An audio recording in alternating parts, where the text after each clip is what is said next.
আমার ঠিক মাথার উপরে একটা মৌমাছির বাসা আছে। তো সেই বাসায় যদি আমি এই ডেলটা ছুঁড়ি, তো ছুঁড়ার ফলে সেই বাসায় একটা নেতা থাকে। তো সেই নেতার নেতৃত্বে মৌমাছিগুলো আমাকে আক্রমণ করা শুরু করবে। আক্রমণের ফলে আমার শরীরে হুলগুলো গেঁথে যাবে। গেঁথে যাওয়ার পর আমারও শরীরে যন্ত্রণা শুরু হবে। তো মৌমাছিটাও নিজের যান বাঁচানোর জন্য নিজেও কিন্তু ছাড়ানোর চেষ্টা করবে।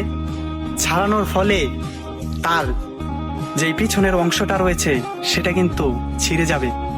ছিঁড়ে যাওয়ার ফলে সে 3 দিনের মধ্যে মারা যাবে। ক্ষতিটা কিন্তু সেই যে মৌমাছির বাসায় নেতা আছে তার নেতৃত্বে কিন্তু সে আমাকে আক্রমণ করেছিল, তার কিন্তু ক্ষতি হয়নি। ক্ষতি হয়েছে সৈন্যদের।